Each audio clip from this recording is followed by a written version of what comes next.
这个中国是继续来放出着假消息，要来扰乱台湾民心。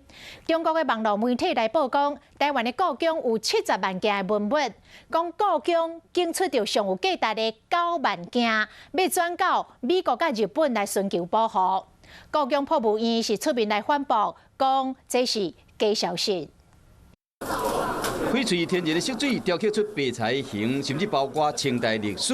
翡翠白菜是故宫人气的国宝，因为随着中国大动作的军演，台海愈来愈紧张。若是讲发生战争，故宫将近70万件文物保存问题，引起各界关心。 以故宫为背景的假讯息，7号在网络上流传开来，内容谈到故宫挑选了9万件的精品要送往美国和日本保存，对此馆方出面澄清。我们在第一时间呢，马上就以官网跟那个国内的社群媒体呢，严正的声明，绝无此事。69万件全部都是精品，而且呢，每一件都是值得我们国人来珍惜的。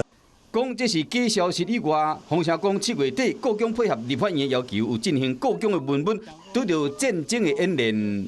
这个涉及到文物管理跟库房的一些机密问题呢，在这里不便答复。针对演练的代志，无加讲是讲这文物要哪保存。故宫博物院前院长姜老公应该留伫原来所在。故宫复院的时候，1965年在台北复院的时候，很多问题都考虑过，所以。 台北故宫也坐落在安山岩盘上面，所以它是最安全的，文物不要动最好。到底珍贵文物拄到战争时阵爱搬去倒位，官方无方便讲，因为面对中国一直威胁台湾，文物的保存，政府应该好好啊考虑。 有事没事赶紧转开华视，还没有订阅华视的 YouTube 频道吗？赶紧按赞、订阅、开启小铃铛，我们华视 YouTube 见。